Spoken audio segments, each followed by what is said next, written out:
Ladies and gentlemen, it is controversial video time once again, because today we're pretty much building the ultimate price to performance multiplayer gaming PC. And straight off the bat, you've probably noticed we have an RTX 5060 in the box. PC Centric, why are you doing this? Well, actually for some pretty good reasons, because as we know, the controversy with the RTX 5060, and for very good reason, is the fact that Nvidia did not really put enough VRAM in this card. It's only got 8 GB of VRAM, which means if you want to do things like ray tracing, play at higher resolutions, and especially AAA titles, ultra settings, this is not going to be a very future-proof card. However, as we've been testing over the last couple of months, in terms of value for money, specifically when it comes to multiplayer games, actually the 5060 is going to be a really good pick if you're not really that fussed about single-player games and you're quite happy to upgrade your graphics card in a few years' time. But there's going to be a lot of pros and a lot of cons with this,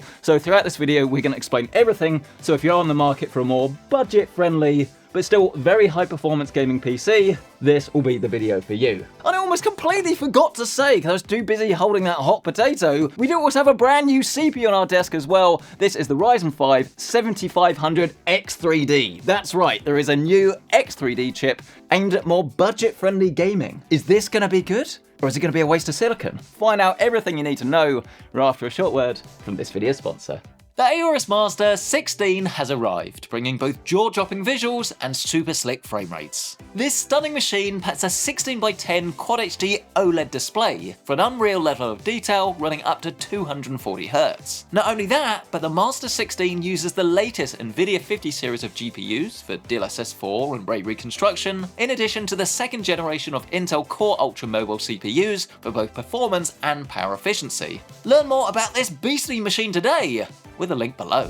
So yeah, I think it's fair to say that this is always going to be a little bit of a controversial topic, because ultimately, if you're spending a lot more than you would on a rig like this, it's very easy to kind of sit there and say, well, no one should be buying a graphics card with 8 GB of VRAM, it's a waste of time, Nvidia should be ashamed of themselves, seriously, just go and buy something else. But the problem is that with that advice, that kind of only really leaves you with the B570, but almost certainly the Arc B580, which, don't get me wrong, is an absolutely brilliant graphics card, but the performance of that, especially in multiplayer games, is actually less than you're going to get with the 5060. So it's great that you have more VRAM, but actually for most people you could argue that having higher frame rates in the games that they actually play is going to be more useful than VRAM that some people might not really be able to take full advantage of, especially bear in mind, as I say, the 5060 is more powerful than the B580, which is why there's not necessarily a right or wrong answer. It's just about kind of watching these videos, and I highly suggest you watch this video on the top right corner of your screen once again that goes through all of the different performance levels between the B580,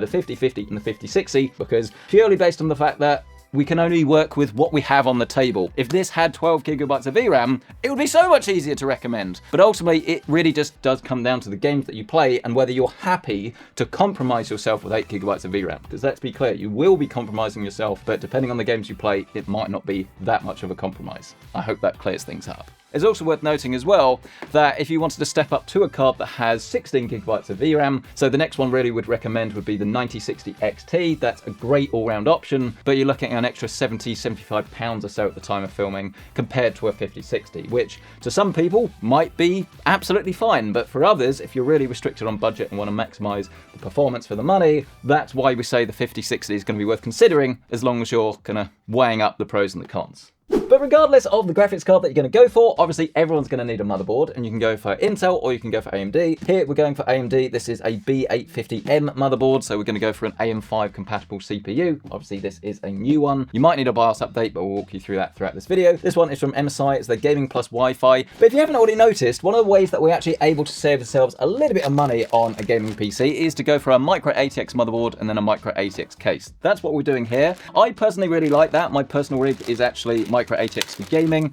because I'm not adding in a load of cards and things, and I don't need the PC to be big. I actively want it to be a little bit smaller. And I quite like this design actually, because it's going to work in both a black case or a white one. Looking forward actually to seeing how this looks. This does have a white PCB, but I always think and always say it looks a little bit medical, this range from MSI. like this looks like the hospital logo. It does smell a little bit clinical as well. Oh, but yes, now, ladies and gentlemen, it's time for our newest component, right? Well, kind of. I mean, this is technically a new release from AMD. It's fantastic value for money, even at the RRP, around about £240 or so. And I imagine over time that will come down. But this is actually using old technology. That's why it's the Ryzen 5 7500 X3D. So it's not a 9500 X3D, so it won't have the same performance per core as something like a 9600X. But obviously with that accelerated 3D V-cache in games that can properly take advantage of it, you're going to have really, really good performance for the money, especially in multiplayer titles, because actually in a rig like this, you're not actually usually limited by the CPU, more often the graphics card. But having said that, if you're specifically playing multiplayer games at lower settings, 1080p, maybe even 1440p with upscaling, then you may well find that you are going to be limited by the CPU, and obviously this is exactly where this can come in handy. So let's grab our chip, hold it gently, and then just lay it over those pins once you've opened up that socket. Give it a slight wiggle just to make sure that it is in safe and securely. Push that back down and then just catch it with, well, the catch, I suppose, and the lever, and then you can save this for later on. Our next piece of the puzzle is going to be our memory, our RAM, and unfortunately, again, the prices on these in the last few months has gone up drastically. We're talking like 50% more in places, which is nuts. So you're kind of looking at like a good price is 130, 140 pounds on kits of memory, but you may well be looking at 150 for 32 gigabytes of DDR5, which is a massive shame. Hopefully things will change and they come down, but my understanding is that it's kind of AI, people building servers that just need lots of memory and they're just kind of buying it all up. But it's very easy to install once you've got your hands on it. You just need to push it down into position. This is from T-Force, and it's this lovely white kit, look, that does perfectly match our theme, and it's running at 6000 megahertz CL30. But if you aren't able to get that at a reasonable price, C36 should be fine for this sort of rig, especially as there's a load of cache actually on the CPU itself. Once you have installed your RAM though, the time has come to move on to your storage. And obviously the more storage you have, the better, but you have to pay for it. So most people, a terabyte should be absolutely fine. We don't recommend 500 gig drives anymore because they really are a compromise, especially once you start downloading larger games like Warzone, like Battlefield 6. And if your internet connection isn't super fast, you'd just be kind of constantly downloading and reinstalling games all the time, which would be a little bit of a nightmare. But this is one that I actually bought last week. This is from Crucial. This is the P310, and this does look like the best value drive overall, really. It's PCI Generation 4, but it's a lot faster than the old P3 or the P3 Plus. But this should be toolless, so we just give it a push. Do make sure that you remove this little peel though, just to make sure the heatsink actually does its job. And then you can just find where it slots in and then just give it a little push. And then you've got a catch here that you just need to move and then push back so that it's held in place. And then obviously grab your heatsink and then just push that back into position. Oh, and now that that is installed, we have a brand new component, again, that I bought specifically for this rig, because you guys are always telling me to check them out. So I'm trusting you on this. Let's try this. This is the Peerless Assassin 120 SE White ARGB. The budget has not been spent on the box, but I think that's a good thing. This is an all-white cooler, and Thermalright pretty much are all about maximum value for money. So this is the same sort of price really as the one you can get from Arctic, but it looks to me as if you get a little bit more thin. I've got to say, I do like all of the white heat pipes. They've really put a lot of attention to detail on here. You've got the silver as well there. I mean, this definitely doesn't look like a cheap cooler whatsoever, but I was able to buy this for roughly £35 or so. And it does also come with two white fans as well, all in ARGB. The first step is to remove both parts of the AM5 mounting hardware. Then we can open up our accessories box. And I've got to say, it's quite nice that everything is very well labelled. Just plop these red spaces over the holes, grab the AMD mounts and place these on top, but with a curve facing inwards for both sides. Then you can secure that down. Then it's literally just a case of picking up your thermal compound and then just dropping a blob in the middle. You can also put a little bit in some of the corners as well. And then just literally pick up your cooler, lay this on top like that, then grab your screwdriver and then just gently screw down a little bit on one, match up on the other, and then just kind of alternate until this is safe and secure. And once you've done that, you should now have a very large heatsink attached to your motherboard, but obviously this does not become a cooler until we actually have our fans attached. So we have two with this particular one, but you might find that you have one, you might have three, and it is just a case of grabbing these little, I call them hangers, they're kind of like little clips. But as you can see, they're not the easiest to use. Arctic system with like the pushing the fans into the cooler works a lot better. But regardless, it really is quite straightforward to get this fitted. Just lower this down into the hole and just kind of clip it on the heatsink itself so that everything is nice and flush. And then we have one other fan here. And actually, I'll say that purely because we have some nice RGB memory that I don't want to cover up, I've actually clipped the fans on the other way, look. So you'd usually have one here and one here kind of all blowing that way, but I've not reversed it, but I've just clipped them onto the other side. So the airflow's still going through like that, but we can still see our lovely RGB memory. Of course, these fans won't actually do anything unless we connect them to some power, and the way that that's done is through the motherboard. We'll just press this into CPU fan 1, and then our other into pump system 1, and I'll make sure I tune this in the software once we actually get this turned on. And then next to that, you'll also find the one for the ARGB. Just do be aware that you will need to daisy chain these together though.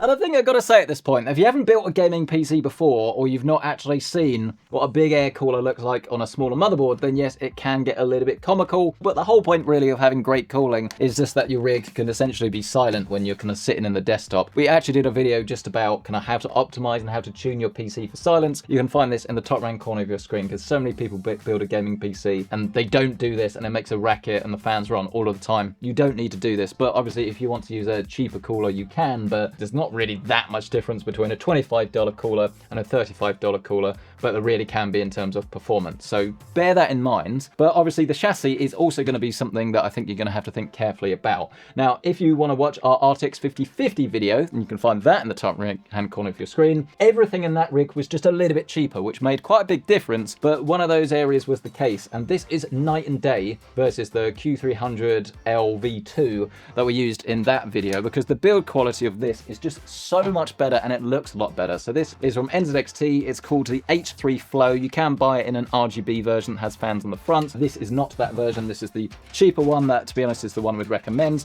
But as I say, really well constructed, and it's very small, but it can still fit a lot of hardware inside this. They've done some kind of like clever thinking with like the PSU shroud and things down the bottom. But let's grab our case and lay this down flat, shall we? Then we can pick up our motherboard, and you probably noticed that we have these standoffs here that we're going to screw into. It's worth noting that not every single Micro ATX motherboard has the exact same layout. Sometimes, like this one in particular, might have to be removed, so just check it lines up with your board before you put this inside. And also, if you go for a cheaper motherboard, you might not have this IO shield pre-attached. Once again, the RTX 5050 rig that we did last week, that one, you just need to essentially put that in separately and then put your motherboard in, because it wasn't pre-attached to the motherboard. But it's very straightforward. Just to grab your board, make sure any cables and things are tucked out of the way so you're not trapping them, and then just carefully line this up so this central one here kind of catches the motherboard, and then you just need to screw into the remaining holes. Oh, and the way you do that is with the screws that come with the case. I got too excited, okay? I will say that if you're not buying any extra fans, I'd probably take this rear one off and put it at the front as an intake. It will look better, and I think it will just balance out your airflow a little bit. But what we are doing here, because you can get them quite cheaply, these are actually the previous version, but you can get the M25 V2 in the UK, 340mm white fans for about 30 quid, which I think is a steal. And the only thing I don't actively like about this case is that if you put 120mm fans on the front, it kind of looks a little bit ugly because you can see the mounts. So grab two 140s and put them at the front if you can do that on the cheap. So does this come off? Yes. And we can plug them into each other. And then it should literally just be a case of lining these up with these holes, look, and then using the fan screws that come with your case or the fans just to get this fitted and secured down.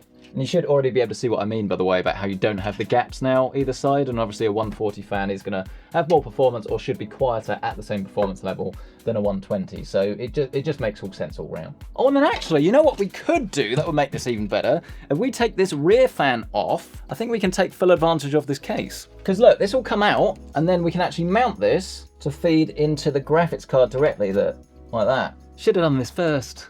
You know what? I think I've done a pretty good job there, actually. Considering everything that we've got and the size of the cooler, that is pretty even, isn't it? I'm excited to get this turned on. I mean, having said that though, it is a little bit of a shame that our graphics card is not white. If we'd actually gone for the B580 that I have, which is an ASRock all-white version, that would have been the perfect pick for this build. Oh well, it won't look that bad. We're just going to take our PCIe fingers out. Then I'm going to lay this down flat once again. Then we can pick up our RTX 5060, and it's worth noting that this is a single fan variant, which is great for small spaces, but I would definitely get one that had multiple fans, just because it should be a little bit quieter. Not that this one is particularly loud, but price-wise, there's not really any difference in it anyway, so it wouldn't bother me. And that will slide in there, but actually, I kind of need to raise the drawbridge of this case a little bit first. Then we should be able to go again, and you're just lining up this finger here with the finger that's on the card. So that literally should line up, push and click into position, secure down with a couple of screws. But let's give this a spin round, shall we, so we can tackle the cabling together. There's not too much here, and I do like that everything is white in this white model. Obviously you can get a black version of this if you want to go down that route as well. And we do have USB 3, a single front panel connection for our power button to actually make this thing turn on. Then we've got our single fan that we plugged in down the bottom for the GPU, and then we have USB-C. Only thing I don't like about this case, other than, as I say, it looks a little bit weird if you don't put 140s at the front, is that you only get one USB-A and one USB-C, which to some people might be fine, but personally I prefer to have USB-A. Let's take the opportunity to feed the cables through to the other chamber.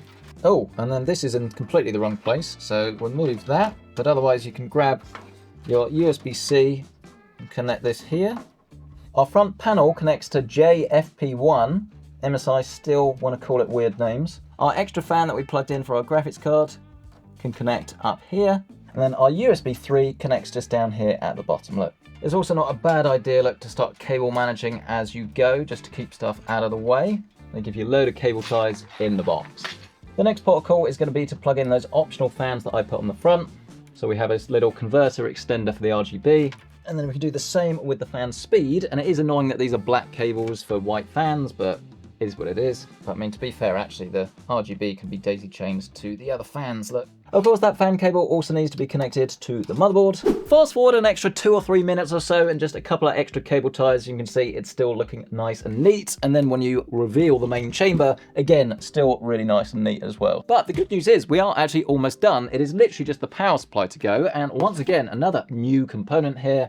This is, I don't want to say bargain basement, but is a more affordable power supply from Lee. 80 plus bronze, so efficient enough, but not crazy efficient. But they've got some nice smart routing on this 750 watt power supply. I think you can get this in a few different variants, so like step down to 650 if you wanted to save yourself a little bit of money. But to be fair as well, if you do have a 750, obviously it means you can step up to a more powerful graphics card at a later date without swapping the whole unit out. But it's quite nice cabling on this actually.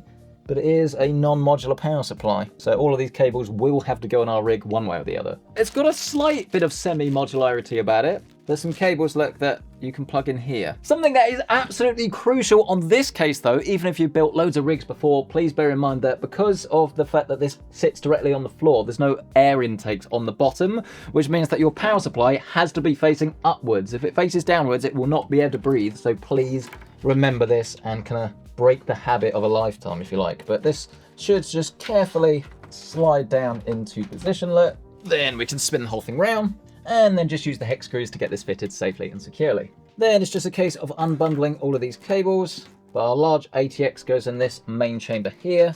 Our CPU will connect up here at the top. You've got this little channel that you can route it through. Well, there's actually 2 of those. And then lastly, our graphics card PCIe that we can tuck underneath, and then plugging in our graphics card, our large ATX. Oh, and then this one might be a little bit fiddly, so let's take this out so we can see.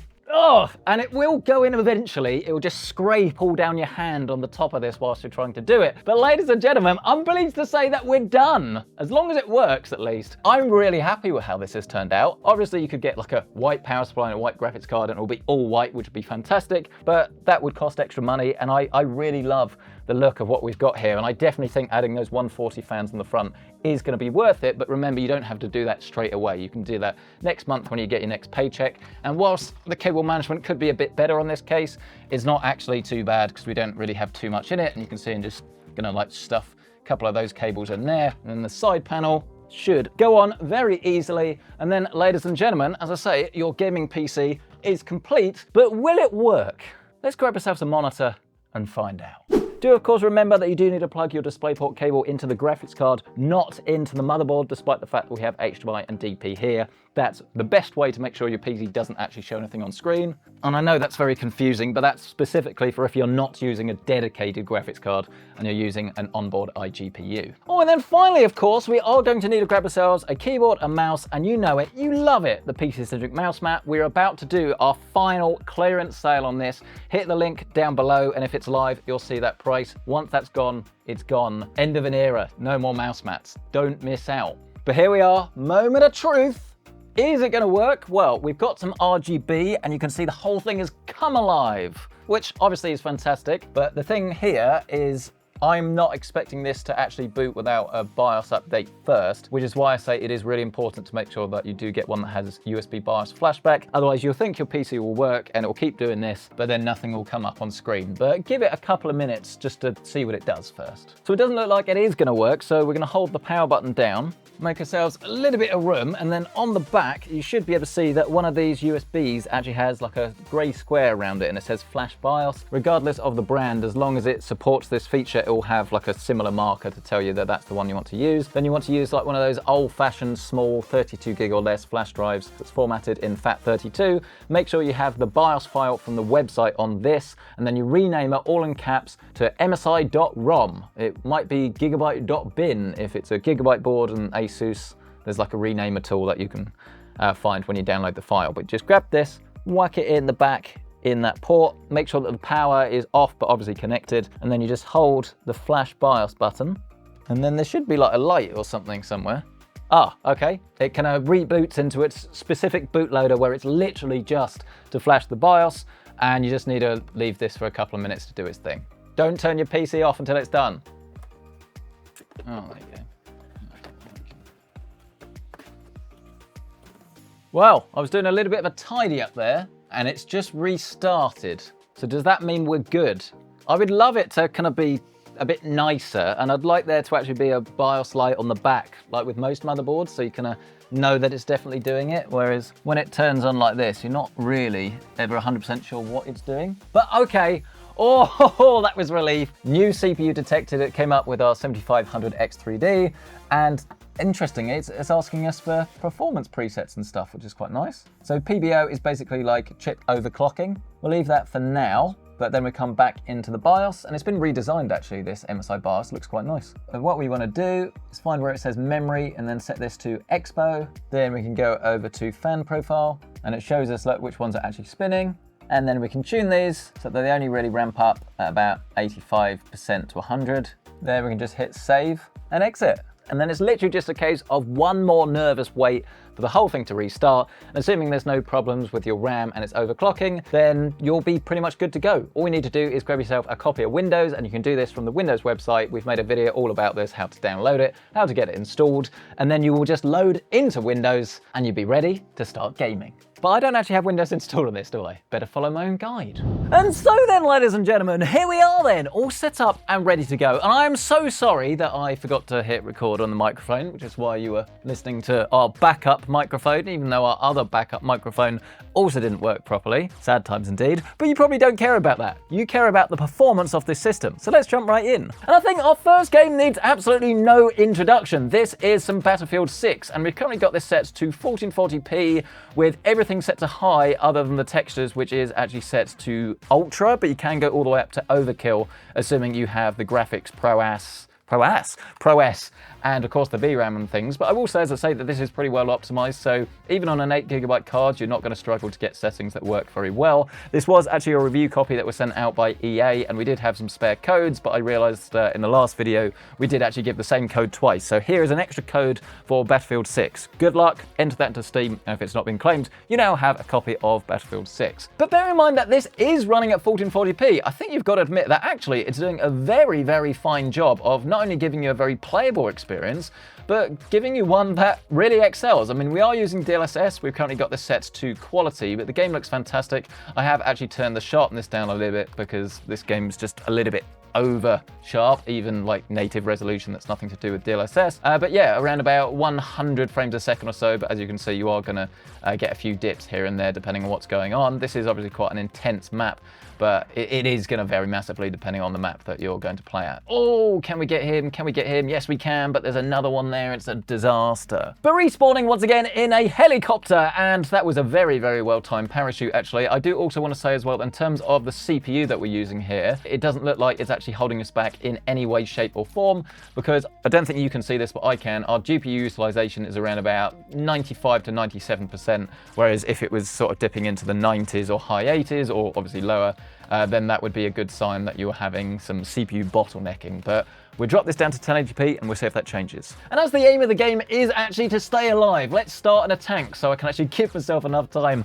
to kind of talk you through the performance without dying over and over again, as you would probably expect in Battlefield. But yes, there's no doubt about it that you are going to get a higher frame rate at 1080p, obviously as long as you're not bottlenecked by the CPU. It doesn't look like we are actually. We're still getting... Well, I mean, you can see it's dipped down there actually to about 75 frames a second, but our GPU utilization is still, I don't want to say pegged at 97%, but it's definitely staying well over the 90s. I think this is just such a chaotic game, really, that obviously having a decent CPU is going to help your 1% lows, and obviously having that X3D V cache is certainly going to help you, I guess, in titles like this. But once again, remember that this is only an RTX 5060, right? So if you were going to kind of pair this CPU with something higher end, then you may well start to see the limits of the chip and of the CPU, but it doesn't really seem like that's happening overly here. I mean, perhaps in this exact instance right now, but I wouldn't say you're going to see a drastic difference if you upgraded to a 9800 X3D, or obviously if you kind of went down a little bit with something like a 7600 rather than the 7500 X3D that we're using here. But overall, it's fair to say Battlefield does run very, very well, as long as you're aiming for around about 100 frames a second or so, regardless of 1440p or 1080p. But ladies and gentlemen, there's a lot more multiplayer titles than just Battlefield 6, so let's press on to something a little bit lighter. This, of course, is some Apex Legends, and we're going to start actually running this at high settings, but crucially at 4K, so a lot more intense and a lot more difficult to actually run. And you can see that we're still getting around about 100 frames a second, actually, so it dips into the 90s, but I mean, if you were specifically wanting to play on a 4K screen without using any form of upscaling, then obviously this would work quite nicely. I mean, there are actually quite a few things you can do within the driver to activate NVIDIA NIS. So despite the fact that DLSS isn't actually in this game natively, you can actually kind of get it to work, but not quite the same thing. It's similar to using FSR essentially to achieve the same thing, but you could set the resolution to like 80% or so. You wouldn't notice, and then obviously you'd get a higher frame rate and you'd be able to utilize your high refresh rate and high resolution screen still. But sadly, as you saw, I have now died. So let's spectate this at 1440p to see what that does to the frame rate. And it's a pretty massive difference. We're now getting around about 180 frames a second or so at those same settings. So clearly, if you did want to play a lighter game like Apex Legends, even our high resolution screen, the 5060, again, VRAM, as we'll show you a little bit later when it comes to like AAA games and things, not great. But for multiplayer, pretty much every game really is going to be absolutely fine as long as you're willing to tune some of the settings in the latest multiplayer games. But as Battlefield showed you, still not a massive amount of difference. Oh, well look guys, they've actually been really nice. They have actually revived me, and we can now look at our 1080p performance. And I will say that we have this capped at 240 frames a second because I haven't used the max FPS unlimited command. But on this 240 hertz display, you can still see we're basically maxing that out at 240 frames a second. So despite the fact that obviously this is a little bit of a cheaper and more affordable card from NVIDIA, whilst it's still a lot of money, the performance you can get compared to the really expensive ones is still more than most people are actually going to need when it comes to multiplayer games like Apex Legends. Right, but let's now jump into our third and final multiplayer game. Don't worry, we're still going to test that AAA max VRAM title in just a second, but as you can see, we have something a little bit different because this is Fortnite and they've currently got the Simpsons map and Simpsons mode enabled, and it's definitely a little bit of a different art style, but I mean, I've been playing a fair bit of it in the last couple of days and it's been pretty fun, I've got to be honest with you. And as you can see, this is running really, really well. We're getting around about 240 frames a second or so, and this is running at 1440p, and we do have DLSS set to balanced. So really nice high frame rate at the moment. Oh no! Oh, well, it was going so well. Really nice frame rate at the moment. And if you do, again, have like a high refresh rate screen, you are able to kind of maximize that. And I suppose that this could be one of the key considerations for you. If you're looking to buy a monitor and a PC and graphics card and stuff all at the same time, well, you may well be able to afford something like a 5060 Ti 16 gig that would get you more performance, have more VRAM, be a lot more feature-proof. But then if you were kind of stuck on an inferior monitor, you weren't able to get such high frame rates, and fundamentally you do primarily play multiplayer titles, then this may well be, when going for something like a 5060, may well make a whole bunch of sense. It's just, as I say, I'm torn about it really, because absolutely Nvidia should not have only put 8 gigabytes of VRAM in this card, especially bear in mind the 3060 had 12, and there are going to be plenty of instances where it will be a problem. But fundamentally, if you only play multiplayer games and it's not going to cause you a problem, and you are happy to upgrade your rig in a couple of years' time, and as I say, you're aware of the limitations, then I don't want to kind of sit here and say no one should buy it, because I just honestly don't think that's true. But let's whack this down to 1080p, change our DLSS to the quality mode and see what that does to the frame rate. And as you'd expect, it's gone up now. 300 frames a second now, 305 FPS with this 5060. It's a tiny little GPU, but it still can be very, very capable. As I say, I'm just torn about it, because Nvidia, DLSS, higher frame rate, but then B580, you're gonna have more VRAM. You would love the best of both worlds, but you just have to make that pick. But right, ladies and gentlemen, now comes the time when I really do delve into the limitations of this card, and we swap over to something that's not quite as easy and not quite as forgiving on the 8 GB of VRAM. So this is Indiana Jones and the Great Circle, and I'm gonna say we've got this running at what you would instinctively think would be very bad settings, which is absolute low on everything. DLSS is set to balanced, and we do also have this at 1440p, but this is still a very, very attractive game. Low in this is definitely not like low in others. There's definitely a few limitations here and there. You can clearly see as we can, well, a little bit stutter there. You can clearly see as we're moving around, like the textures do look a little bit washed out. Not missing, but just very, very low resolution. But to say that this was playable, I think would be very, very fair. Especially bear in mind our frame rate is around about 120 frames a second or so. So it is running very well, but we're running this at low settings. I mean, why would we want to run this at low? Let's turn this up. Let's restart though, because they're aggroing me. And for you to properly understand this exercise, have a look where it says heap 0, which is our VRAM. You can see we're currently using 7 gig of the stuff, so not too bad. And it's definitely fair to say that the first thing that I would want to change would be the textures, because as we saw, they didn't look fantastic, especially at 1440p. So we'll change this to medium, but then immediately you get this error message. Estimated VRAM requirements exceed available video memory. We recommend lowering down some settings, but like that's the first setting that I've changed. Look at all of these things that we actually have.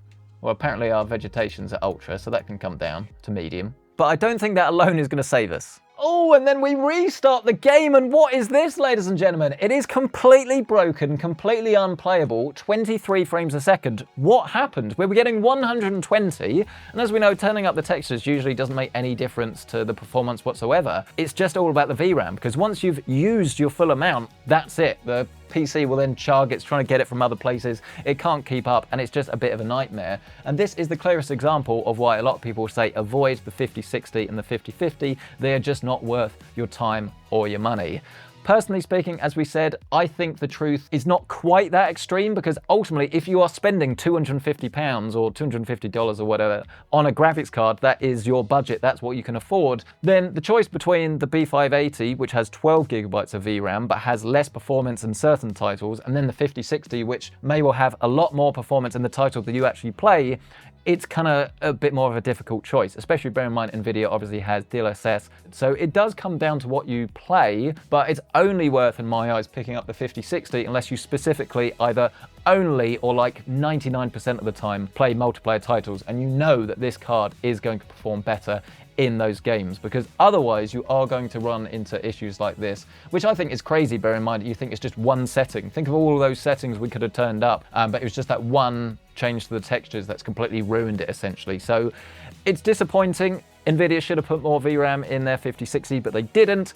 But if you are specifically looking at this kind of price point, then I'm not willing to make the choice for you, but obviously just do be aware with the limitations of both the B580, which has less performance but more VRAM, but then obviously the 5060, which in games that aren't VRAM limited will have extra performance. Overall though, I've got to say that I absolutely love the look of this system. I think we've done a cracking job here, and yes, we absolutely could upgrade this to something like a 5060 Ti 16 gig or a 9070 XT 16 gig, and you wouldn't need to change anything else, assuming the power supply that you bought was obviously the right wattage. I think everything is a perfect pairing, really. It's a fantastic looking system, and obviously it's nice and small and compact as well, so you can have larger monitors, speakers, or just obviously a smaller space. But I would love to hear your thoughts on this. If you've enjoyed this, smash the like button and get yourself subscribed. Which would you go for? A 5060, ARC B580, or would you just not buy either? You'd rather wait and save up a bit extra money and obviously get something that has more VRAM. We'd love to hear your thoughts on this, but if you are interested in checking out current pricing on anything that was featured in this video, then you can find everything linked down below with our affiliate links. And while you're down there, why not radiate in the glow of the new Aorus Master 16? This gigabyte laptop packs up to an NVIDIA RTX 5090 mobile graphics chip, in addition to a 24-core Intel Ultra 9 CPU, bringing a ludicrous amount of gaming grunt that is properly portable. You also find a Dolby Vision HDR-ready OLED display for truly mesmerizing gameplay, as well as AI-powered optimizations thanks to Gigabyte's GI Mate for better battery life, performance, and noise levels. Learn more about this absolute powerhouse laptop today with a link down below. But thank you guys so much for watching. We'll catch you in the next one. And sorry about the microphone earlier. It just died.